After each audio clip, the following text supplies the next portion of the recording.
የዘውዱ ሀፍቱ ሞት በርካቶችን አስደንግጦ ነበር። ህይወቷ ያለፈው ነሐሴ 2013 ላይ ነበር። የ32 ዓመቷ ዘውዱ በመቀሌ በጠራራ ፀሐይ የተገደለችው ታርጋ የሌለው መኪና በያዙ ሰዎች ነበር። እነዚህ ሰዎች ከቀኑ 5 ሰዓት ላይ በመኪናቸው ወርደው ጸጉሯን እየጎተቱ መሬት ላይ ከጣሏት በኋላ በሽቁጥ መተዋት ወይም ገድለዋት ሄደዋል። ራሷን ስታ ከወደቀች በኋላ ወደ ሃይደር ሆስፒታል ብትወሰድም ህይወቷን ግን ማትረፍ ሳይቻል ቀርቷል። በወቅቱ የዘውዱን ሞት ተከትሎ በርካቶች ያዘኑ ከመሆኑም በላይ ፍትህ ለዘውዱና ገዳዮቹ ለፍርድ ይቅረቡ የሚሉ ሰላማዊ ሰልፎችም ተካሂደዋል። ይህንን ተከትሎም የትግራይ ክልል ፖሊስ 2 ተጠርጣሪ ገዳዮችን በቁጥጥር ስር አውሎ ጉዳያቸውን በህግ እንዲከታተሉ አድርጓል። የሂደቱ 2 ዓመት እየሞላው ቢሆንም እስካሁን ግን ፍርድ አለመሰጠቱ ከዚህ በላይ የትግራይ ክልል ፍርድ ቤቶች ስራቸውን እንዲያቆሙ ምክንያት ሆኗል። የሟች ዘውዱ እህት ብርቱካን ሀፍቱ ስትናገርም ለውሳኔው ስንቀጠር 3ኛ ጊዜያችን ነበር። በመጨረሻው ቀጠሮ ላይ ግን እንደዚህ አይነት ረብሻ መከሰቱ እጅግ አዝነናል ስትልም አሳውቃለች። የመጨረሻው ቀጠሮ ግንቦት 8 ቀን 2017 የነበረ ሲሆን በእለቱ ችሎቱ በመበጥበጡ ፍርድ ሳይሰጥ መቅረቱ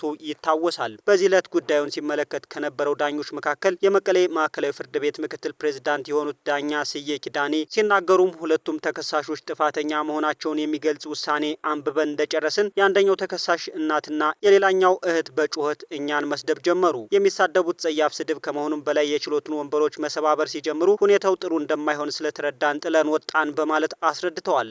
ተከሳሾቹ ያሬድ ገብረስላሴና ተጋደል አንገሶም በእለቱ ጥፋተኛ ቢባሉም በእለቱ ችሎቱ በመበጥበጡ ውሳኔ ሳይሰጣቸው ቀርቷል። የመጀመሪያው ተከሳሽ ያሬድ አባቱ አቶ ገብረስላሴ የትግራይ ፖሊስ ምክትል ኮሚሽነር የነበሩ ሲሆን አሁን ደግሞ የትግራይ መከላከያ ኃይል ወይም ቲዲኤፍ አርሚ 22 አዛዥ ናቸው የተባለው። ሁለተኛው ተከሳሽ ደግሞ የአቶ ገብረስላሴ ሚስት ወንድም ነው ተብሏል። ጉዳዩን የሚመለከቱት ዳኞች ከዚህ ቀደምም በተደጋጋሚ ማስፈራሪያ እንደደረሳቸው ሲናገሩ ቆይተዋል። መርማሪዎች በበኩላቸው በትግራይ ፖሊስ ከፍተኛ ጫና ሲደረግባቸው እንደነበር ገልጸዋል። የሟች እህት የሆነችው ብርቱካን እንደገለጸችውም በእህቷ ሞት ፈጣን ፍትህ አለማግኘታቸውም ቤተሰቧን አሁንም በሀዘን ውስጥ እንዲኖር አድርጎታል። ስትናገርም አባታችን የሞተው በዘውዱ ሞት ወይም በልጃቸው ሞት የተነሳ ነው። እሷን ከቀበርን ከቀናት በኋላ በሀዘን ተቆራምቶ ህይወቱ አልፏል ስትል አስረድታለች። ጨምራም የዘውዱ ገዳዮች በ2 እና 3 ወራት ውስጥ ቢፈረድባቸው ኑሮ ሌሎች እህቶቻችን አይገደሉም ነበር። ለሌሎች ገዳዮች ትልቅ ማስተማሪያ ይሆን ነበር። የሚሰጠው ፍርድ እህታችን የሚመልስ ባይሆንም ለተቀሩት ሴቶች ከለላ የሚሰጥ እንደሚሆን እምነት አለን በማለት አስታውቃለች። በዚህ ጉዳይ የተነሳ የትግራይ ክልል ፍርድ ቤቶች በሙሉ ስራ ያቆሙ